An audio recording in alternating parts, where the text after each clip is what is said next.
Chapter 17. Looking up at the sky, Papa said, "That doesn't look good up there. I think we're in for a storm." The sky had turned a dark gray. Fast-moving clouds were rolling through the heavens. Grandpa said, "Looks like we're going to get some wind, too." Scared and thinking everyone might want to stop hunting because of a few clouds, I said, "If a storm's brewing, it's a good night to hunt. All game starts just before a storm." 30 minutes later, Papa said, "Listen." We stood still. A low moaning sound could be heard in the tops of the tall sycamores. Grandpa said, "I was afraid of that. We're going to get some wind." We heard a rattling in the leaves and underbrush. It was beginning to sleet. The air turned cold and chilly. From far downriver, we heard the deep baying of a hound on a trail. It was old Dan. Seconds later, the rhythmic cry of the land could be heard. Swallowing the lump that had jumped up in my throat, I whooped as loud as I could. The ground was turning white with sleet. The storm had really set in. We hurried along. I said to Papa, "If this keeps up, that old coon won't run long. He'll head for his den." "If it gets much worse," Grandpa said, "I know some coon hunters that won't be running very long. They'll be frozen too stiff to run." The judge asked if there was any danger of getting lost. "I don't know," Papa said. "Strange country to me." My dogs' voices sounded far away. I knew they were much closer than they sounded, as they were downwind from us. Finding 3 large sycamores growing close together, we stopped on the leeward side. Guys, leeward means the side opposite of the wind. Papa shouted above the wind, "I don't know if we can take much more of this." "It is bad," Grandpa replied, "and it looks like it's going to get worse." "You can't see over 15 feet now," the judge said. "Do you think we can find the buggy?" "I think we can find the buggy all right," Papa said. I could no longer hear the voices of my dogs. This had me worried. I didn't want to leave them out in the storm. "Can anyone hear the hounds?" Grandpa asked. "I can't," Papa said. The judge spoke up. "Fellas, I think we'd better go in," he said. "There's no telling where they are. They may have crossed the river." Scared and knowing I had to do something, I said, "They're closer than you think. Probably treed by now. You can't hear them for this wind." I begged, "Let's go a little further." There was no reply, and no one made a move to leave the shelter of the trees. Taking a few steps, I said, "I'll take the lead. Just follow me." "Billy." "We couldn't find them," Papa said. "You can't see or hear a thing. We'd better start back for the camp." "I think so too," said the judge. At this remark, I cried. I've been out in storms like this before all by myself. I've never left my dogs in the woods, and I'm not going to now, even if I have to look for them by myself. No one answered. "Please, go just a little further," I begged. "I just know we'll hear them." Still, no one spoke or made a move to go on. Stepping over to my father, I buried my face in his old Mackinaw coat. Sobbing, I pleaded with him not to turn back. He patted my head. "Billy," he said, "a man could freeze to death in this storm. And besides—" "That's what has me worried," I cried. "They won't come in. They won't, Papa. Little Ann might, but not old Dan. He'd die before he'd leave a coon in a tree." Papa was undecided. Making up his mind, he stepped away from the tree and said to the others, "I'm going on with him. You fellas coming or going back?" He turned and followed me. Grandpa and the judge fell in behind him. By this time, the ground was covered with a thin white layer of sleet. We kept slipping and falling. I could hear Grandpa mumbling and grumbling. The wind-driven sleet stung our skin like thousands of prickling needles. Strong gusts of wind growled and moaned through the tops of the tall timber. Once, during a momentary lull in the storm, I thought I heard the baying of a hound. I told my father, I thought I heard old Dan. From which direction? He asked. From that way, I said, pointing to our left. We started on. A few minutes later, Papa stopped. He shouted to my grandfather, Did you hear anything? No, Grandpa shouted back. I can't hear anything in this storm. I thought I did, but I'm not sure, the judge said. Where was it coming from? Papa asked. Over that way, the judge said, pointing to our right. That's the way it sounded to me, Papa said. At that moment, all of us heard the deep voice of old Dan. Sounds as if they're close, Grandpa said. Let's split up, the judge said. Maybe one of us can find him. No, Papa said. It'd be easy to get lost in this storm. I think they're more to the right of us, I said. I do too, Papa said. We trudged on. Old Dan bawled again. The sound of his voice seemed to be all around us. The way that wind's whipping the sound through the timber, the judge said. We'd be lucky if we ever found him. Papa shouted over the roar of the wind. We can't take much more of this. We'll freeze to death. The men were giving up. I felt the knot again as it crawled up in my throat.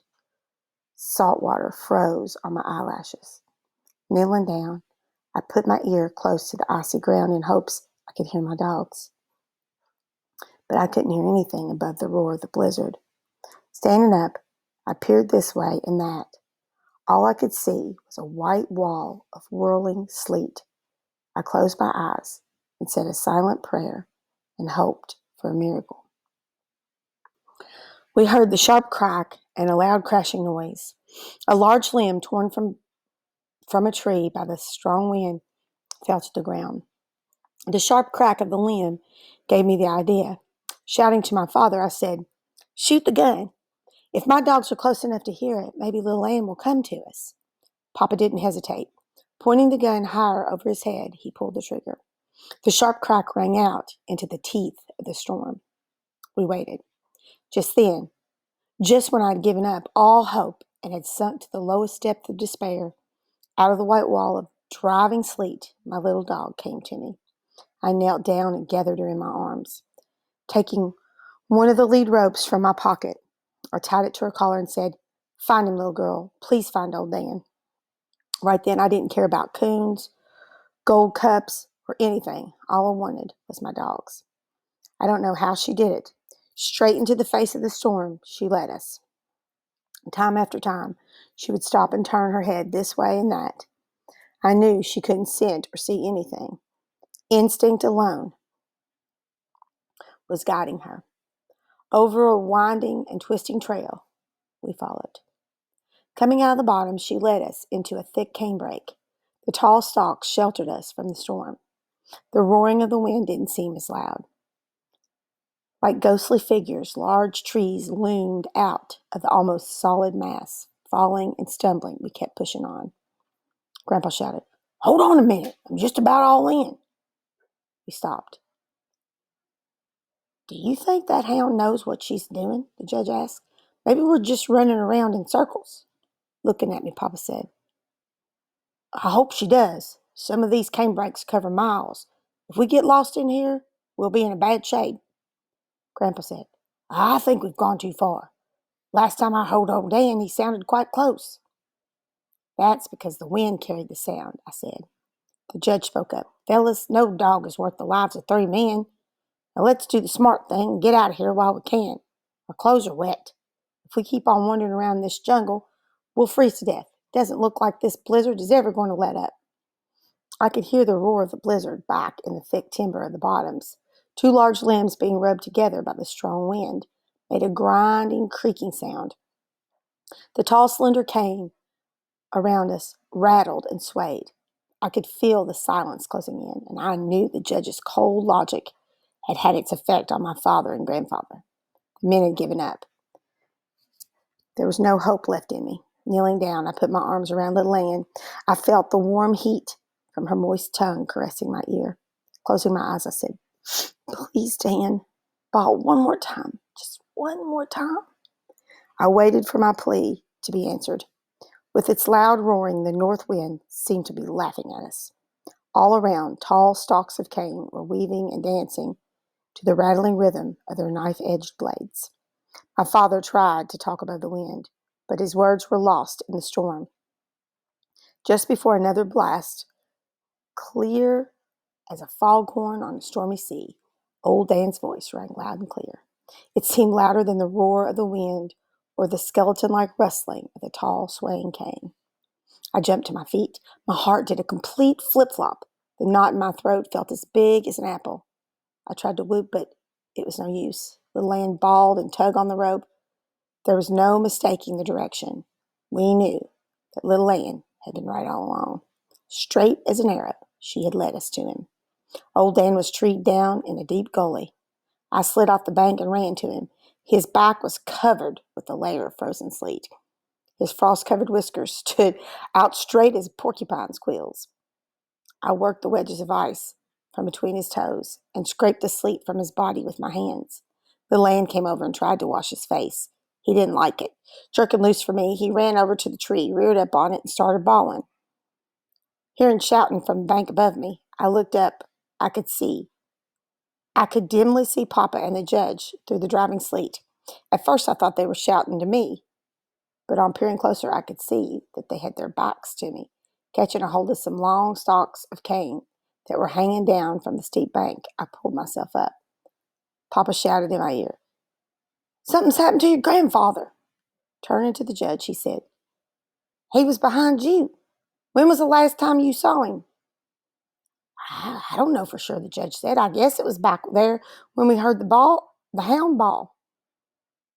"Didn't you hear anything?" Papa asked. "Hear anything?" the judge exclaimed. "How could I hear anything in all that noise? I thought he was behind me all this time. I didn't miss him until we got here." I couldn't hold back my tears. My grandfather was lost and wandering in the white jungle of cane. Screaming for him, I started back. Papa caught me. He shouted, "Don't do that." I tried to tear away from him, but his grip on my arm was firm. "Shoot the gun," the judge said. Papa shot time after time. It was useless. We got no answer. Little Ann came up out of the washout.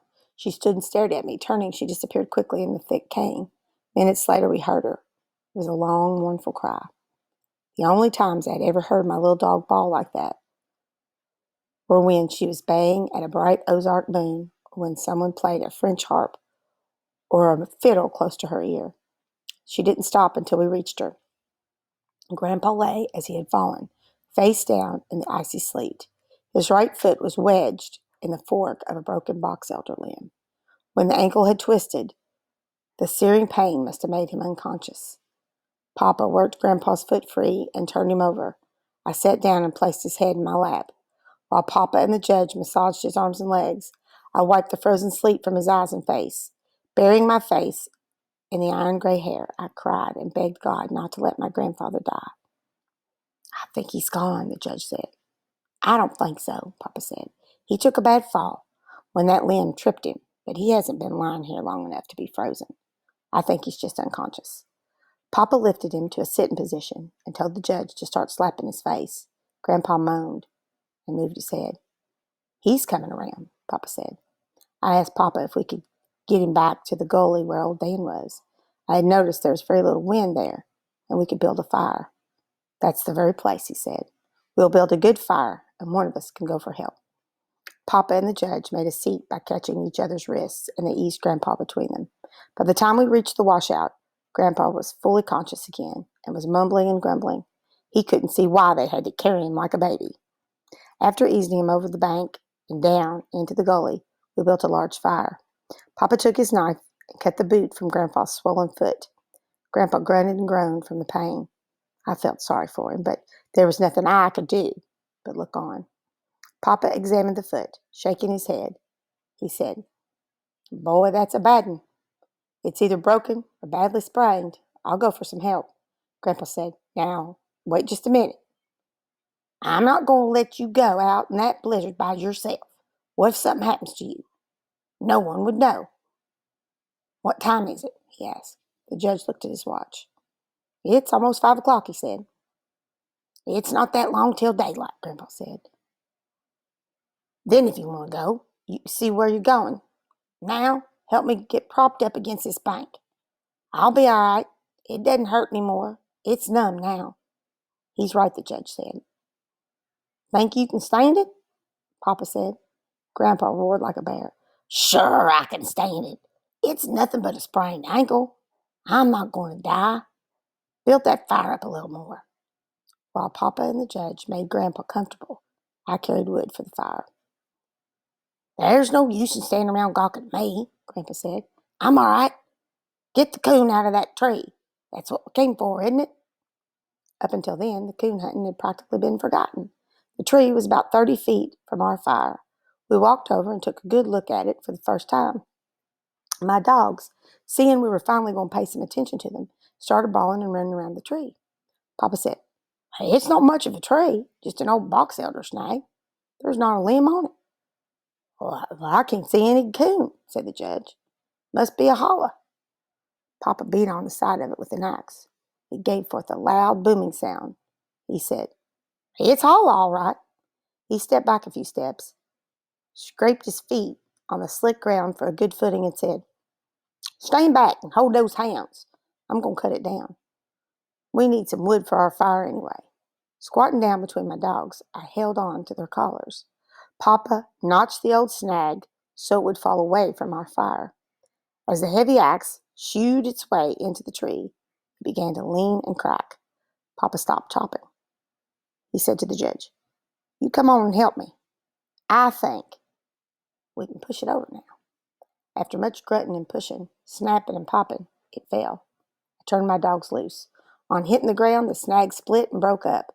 Google-eyed, I stood rooted in my tracks and watched 3 big coons roll out of that busted old trunk. One started up the washout, running between us and the fire. Old Dan caught him, and the fight was on. The second coon headed down the washout. Little Ann caught him. Hearing a loud yell from Grandpa, I looked that way. Old Dan and the coon were fighting close to his feet. He was yelling and beating at them with his hat. The judge and Papa ran to help. The third coon started climbing up the steep bank close to me. Just before reaching the top, his claws slipped on the icy mud. Tumbling, end over end, down he came. I grabbed up a stick and threw it at him.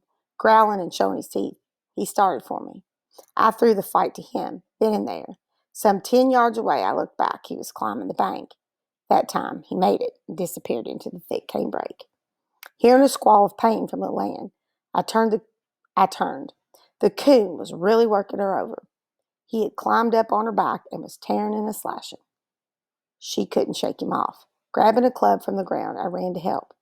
Before we killed our coon, old Dan came tearing in. We stood and watched the fight. When the coon was dead, Papa picked it up and we walked back to the fire. "How many coons were in that old snag?" Papa asked. "I saw 3," I said. "The one that got away climbed out over there." I pointed in the direction the coon had taken. Well, I never should have pointed. My dogs turned as one and started bawling and clawing their way up the steep bank. I shouted and scolded, but to no avail. They disappeared in the rattling cane. We stood still, listening to their voices. The sound died away in the roaring storm. Sitting down, close to the fire, I buried my face in my arms and cried. I heard the judge say to my father, "This beats anything I've ever seen. Why, those dogs can read that boy's mind. He just pointed at that bank and away they went. I never saw anything like it. I can't understand some of the things that they've done tonight. Hounds usually aren't that smart. If they were collies or some other breed of dog, it would be different, but they're just red-bone hounds, hunting dogs." Papa said, "Yeah, I know what you mean. I've seen them do things that I couldn't understand. I've never heard of hounds that ever had any affection for anyone, but those dogs are different. Did you know they won't hunt with anyone but him? Not even me." Hearing my grandfather call my name, I went over and sat down by his side. Putting his arm around me, he said, "Now, I wouldn't worry about those dogs. They'll be all right. It's not long till daylight. Then you can go get them." I said, "Yeah, but what if that coon crosses the river? My dogs will follow him, and then they'll get wet, and they can freeze to death." "Well, we'll just have to wait and hope for the best," he said. "Now straighten up and quit that sniffing." act like a coon hunter. You don't see me bawling, and this old foot's paining me something awful. I felt better after my talk with Grandpa. Come on, let's skin these coons, Papa said. I got up to help him. After the skins were peeled from the carcasses, I had an idea. Holding one up close to the fire until it was warm, I took it over and wrapped it around Grandpa's foot.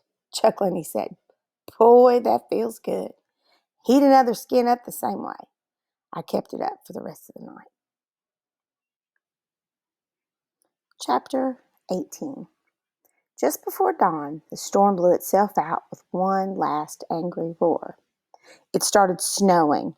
A frozen silence settled over the canebrake. Back in the thick timber of the river bottoms, the sharp snapping frozen limbs could be heard. The tall stalks of wild cane looked exhausted from the hellish night.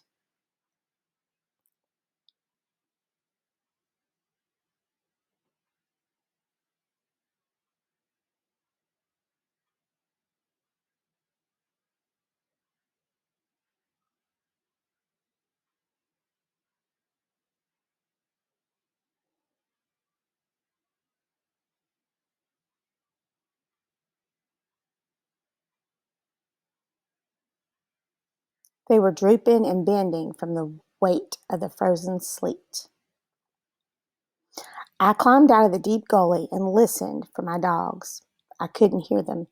Just as I started back down the bank, I heard something. I listened. Again, I heard the sound. Papa was watching me. "Can you hear the dogs?" he asked. "No, not the dogs," I said, "but I can hear something else." "What does it sound like?" he asked. "Well, like someone whooping," I said. Papa and the judge hurried up the bank. We heard the sound again. It was coming from a different direction. The first time I heard it, I said it was over that way. "It's the men from the camp," the judge said. "They're searching for us." We'd started whooping, and the searchers answered. Their voices came from all directions. The first one to reach us was Mr. Kyle. He looked haggard and tired, as if we asked if everything was all right. "Yeah, we're all right," Papa said, "but the old man has a bad ankle. Looks like we'll have to carry him out." "Your team broke loose and came back to camp about midnight," Mr. Kyle said. "This really spooked us. We were sure something bad had happened. 25 of us have been searching since then." Several men climbed down the bank and went over to Grandpa. They looked at his ankle. One said, "I don't think it's broken, but it sure is a bad sprain." "You're in luck," another one said. "We have one of the best doctors in the state of Texas in our camp, Dr. Charlie Latham. He'll have you fixed up in no time." "Yes," another said, "and if I know Charlie, he's probably got a small hospital with him." Back in the crowd, I heard another man say, "You mean that Latham fella who owns those black and tan hounds is a doctor?" "Sure is," another said. "One of the best." Mr. Kyle asked where my dogs were. I told him that they were treed somewhere. "What do you mean, treed somewhere?" he asked. Papa explained what had happened. With a wide-eyed look on his face, he said, "Do you mean to tell me those hounds stayed with the tree in that blizzard?" I nodded, looking at me. He said, "Son, I hope they have that coon treed because you need that one to win the cup. Those two Walker hounds caught 3 before the storm came up. When it got bad, all the hunters came in." The judge spoke up. "I'll always believe that those hounds knew that boy needed another coon to win." He said, "If you fellas had seen some of the things those dogs have done, you'd believe it too." One hunter walked over to the broken snag. "3 out of one tree," he said. "No wonder, look here.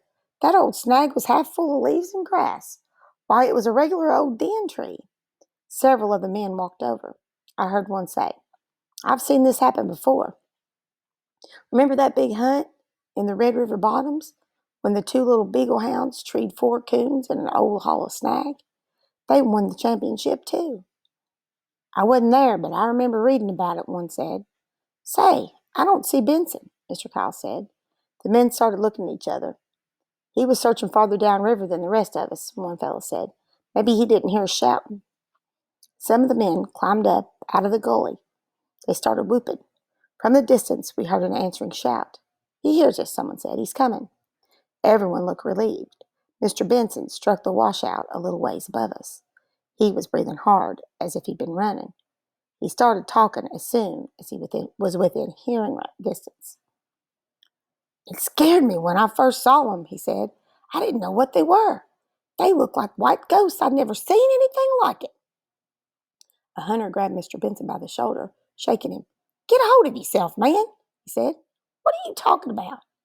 Mr. Benson took a deep breath to control himself and started again in a much calmer voice. Those two hounds, he said, I found them. They're frozen solid. They're nothing but white ice from the tips of their noses to the ends of their tails. Hearing Mr. Benson's words, I screamed and ran to my father. Everything started whirling around and around. I felt as light as a feather. My knees buckled, and I knew no more. Regaining consciousness, I opened my eyes and could dimly see the blurry images of the men around me. A hand was shaking me. I could hear my father's voice, but I couldn't understand his words. Little by little, the blackness faded away. My throat was dry, and I was terribly thirsty. I asked for some water. Mr. Benson came over. He said, Son, I'm sorry. Truly sorry. I didn't mean it that way. Your dogs are alive. I guess I was excited. I'm very sorry. I heard a deep voice say, Well, that's a heck of a thing to do. Come running in here saying the dogs are frozen solid. Mr. Benson said, I didn't mean it to sound that way. I said I'm sorry. What more do you want me to do? The deep voice growled again. I still think it was a heck of a thing to do for a man to do. Mr. Kyle took over. Now let's not have any more of this, he said. We have work to do. We've been standing here acting like a bunch of school kids. All this time, that old man's been lying there suffering. A couple of you men cut 2 poles and make a stretcher to carry him. While the men were getting the poles, Papa heated the coonskins again and rewrapped Grandpa's foot. With belts and long leather laces from their boots, the hunters made a stretcher. Very gently, they put Grandpa on it. Again, Mr. Kyle took command. Part of us will start for camp with it, he said. The others will go after the dogs. Here, take the gun, Papa said. I'll go with him. Looking at me, Mr. Kyle said, Come on, son. I want to see your hounds. Mr. Benson led the way. As soon as we get out of this cane, he said, we may be able to hear them. They have the coon treed in a big black gum tree. You're going to see a sight. Now, I mean a sight. They walked a ring clear around that tree through the ice and snow. You can see the bare ground. I wonder why they did that, someone asked. I don't know, Mr. Benson replied. Unless they ran in that circle to keep from freezing to death or to keep that coon in the big tree. I figured I knew why my dogs were covered with ice. The coon had probably crossed the river, maybe several times. Old Dan and Little Ann would have followed him. They had come out of the river with their coats dripping wet, and the freezing blast of the blizzard had done the rest. Nearing the tree, we stopped and stared. Did you ever see anything like that? Mr. Benson asked. When I first saw them, I thought they were white wolves. My dogs hadn't seen us when we came up. They'd been trotting around and around, just as Mr. Benson had said. We could see the path that they had worn down through the ice and snow till the bare black earth was visible. Like ghostly white shadows, around and around they trotted. In a low voice, someone said, They know that if they stop, they'll freeze to death. It's unbelievable, said Mr. Kyle. Come on, we must do something quick. With a choking sob, I ran for my dogs. On hearing our approach, they sat down and started bawling treed. I noticed their voices didn't have that solid ring. Their ice-covered tails made a rattling sound as they switched this way and that on the icy ground. A large fire was built. Standing my dogs close to the warm heat, the gentle hands of the hunters went to work. With handkerchiefs and scarves heated steaming hot, little by little the ice was thawed from their bodies. If they had ever lain down, someone said, they would have frozen to death. They knew it, another said. That's why they kept running in that circle. What I can't understand is why they stayed with the tree, Mr. Benson said. I've seen hounds stay with the tree for a while, but not in a northern blizzard. Men, said Mr. Kyle, people have been trying to understand dogs ever since the beginning of time. One never knows what they'll do. You can read every day where a dog saved the life of a drowning child or laid down his life for his master. Some people call this loyalty. I don't. I may be wrong, but I call it love, the deepest kind of love. After these words were spoken, a thoughtful silence settled over the men. The mood was broken by the deep growling voice I had heard back in the washout. It's a shame that people all over the world can't have that kind of love in their hearts, he said. There'd be no wars, or slaughter, or murder, or greed, or selfishness. It would be the kind of world that God wants us to have, a wonderful world. After all, the ice was thawed for my dogs, and their coats were dried out. I could see they were all right, and I was happy again, and felt good all over. One of the hunters said, Do you think those hounds are thawed enough to fight a coon? Sure, just run him out of that tree, I said. At the crack of the gun, the coon ran far out on a big limb and stopped. Again, the hunter sprinkled him with birdshot. This time he jumped. Hitting the ground, he crouched down. Old Dan made a lunge. Just as he reached him, the coon sprang straight up and came down on his head. Holding on with his claws, the coon sank his teeth in the long, tender ear. Old Dan was furious. He started turning in a circle, bawling with pain. Little Ann was trying hard to get a hold of the coon, but she couldn't because of his fast circling. Old Dan's feet flew out from under him and he fell. This gave Little Ann a chance. Darting in, her jaws closed on the back of the coon's neck. I knew the fight was over. Arriving back at camp, I saw that all the tents had been taken down but ours. A hunter said everyone was in a hurry to get out of there before another blizzard sets in. Papa told me to take my dogs into the tent as Grandpa wanted to see them. I saw tears in my grandfather's eyes as he talked to them. His ankle was wrapped in bandages, and his foot and toes were swelled to twice their normal size. They had turned a greenish-yellow color.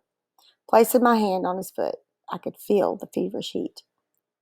Dr. Lathman came over. Are you ready to go now, he asked. Snorting and growling, Grandpa said, I told you I wasn't going anywhere till I get that gold cup handed to this boy. Turning to face the crowd, Dr. Lathman said, Men, let's get this over. I want to get this man to town. That's one of the meanest sprains I'd ever seen, and it should be in a cast, but I don't have any plaster of Paris with me. The hunter, who had come by our tent collecting the jackpot money, came up to me and handing me the box. He said, Here you are, son. There's over $300 in that box, and it's all yours. Turning to the crowd, he said, Fellas, I can only say this. On this hunt, I've seen two of the finest little coon hounds I've ever hoped to see. There was a roar of approval from the crowd. Looking down, I saw the box was almost full of money. I was shaking all over. I tried to say thanks, but it was only a whisper. Turning, I handed the box to my father. It was as his rough old hands closed around it, I saw a strange look come over his face. He turned and looked at my dogs. Some of the men started shouting, Here it is! The crowd parted and the judge walked through. I saw the gleaming metal of the gold cup in his hand, and after a short speech, he handed it to me, saying, Son, this makes me very proud. It's a great honor to present you with this championship cup. The crowd exploded. The hunter's shouts were deafening. I don't know from where those two silly old tears came. They just squeezed their way out. I felt them as they rolled down my cheeks. One dropped on the smooth surface of the cup and splattered. I wiped it away with my sleeve. Turning to my dogs, I knelt down and showed the cup to them. Little Ann licked it. Old Dan sniffed one time and then turned his head away.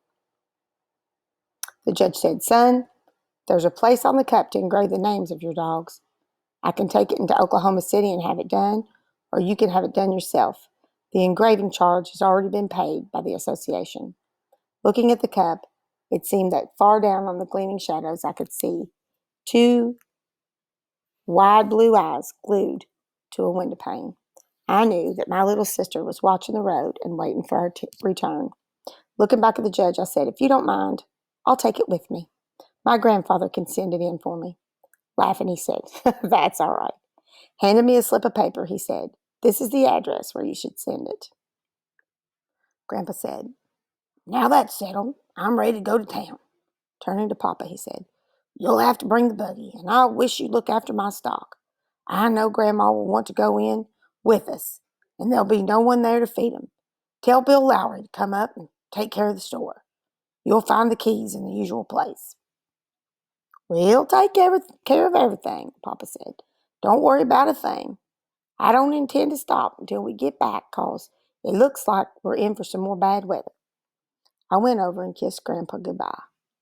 He pinched my cheek and whispered, "We'll teach you city slickers if they can't come up here and beat our dogs."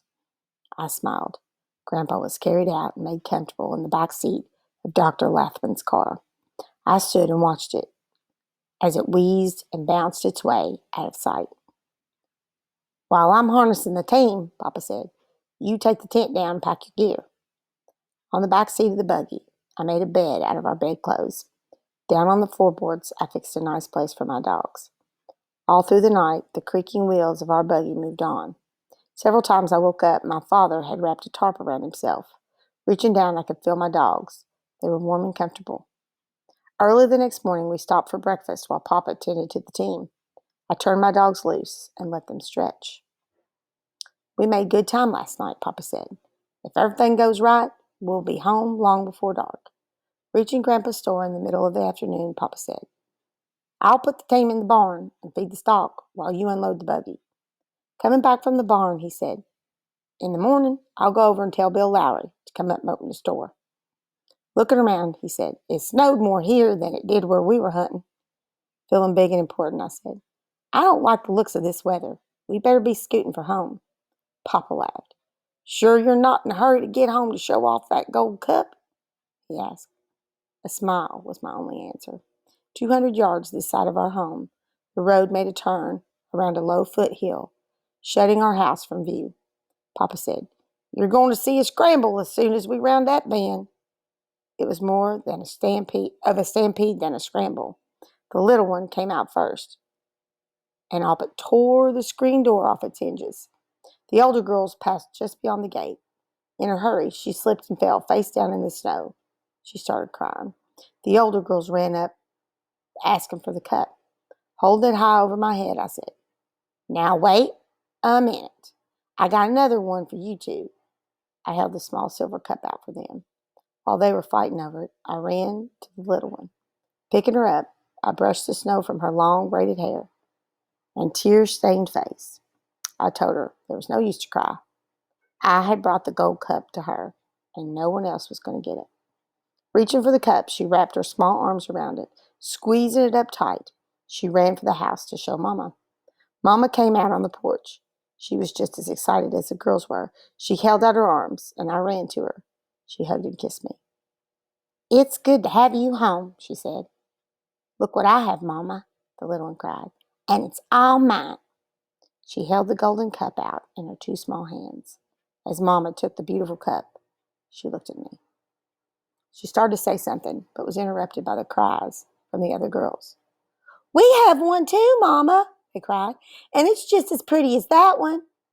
"No, it's not either," the little one piped in a defiant voice. "It's not even as big as mine." "Two cups?" Mama exclaimed. "Did you win too?" "Yes, Mama," I said. "Little Ann won the one all by herself," and the odd expression on my mother's face was wonderful to see. Holding a cup in each hand, she held them out in front of her. "Two," she said. "A gold one and a silver one? Who would have thought anything so wonderful could have happened to us?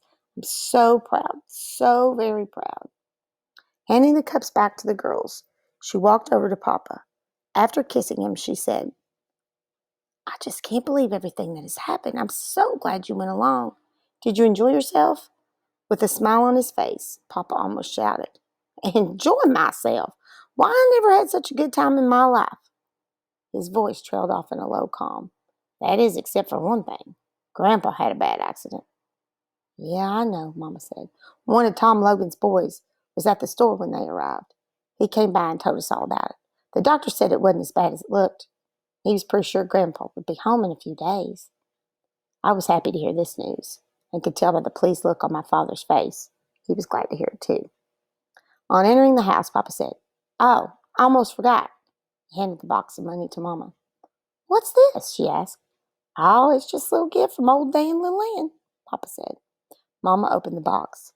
I saw the color drain from her face. Her hands started trembling. Turning her back to us, she walked over and set it on our mantel. A peaceful silence settled over the room. I could hear the clock ticking away. The fire in the fireplace crackled and popped. Turning from the mantel, Mama looked straight at us, her lips tightly pressed together to keep it from quivering. Walking slowly to Papa, she buried her face in his chest.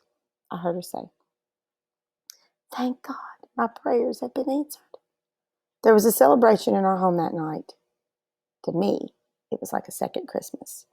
Mama opened a jar of huckleberries and made a large cobbler. Papa went to the smokehouse and came back with a hickory-cured ham. We sat down to a feast of ham, huge plates of fried potatoes, ham gravy, hot cornbread, fresh butter, and wild bee honey. During the course of the meal, the entire story of the championship hunt was told, some by Papa, but mostly by me.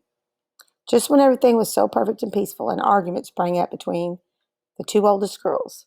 It seemed that each wanted to claim the silver cup, just when they were on the verge of sawing it in two, so each one could have her allotted share. Papa settled the squabble by giving the oldest one a silver dollar.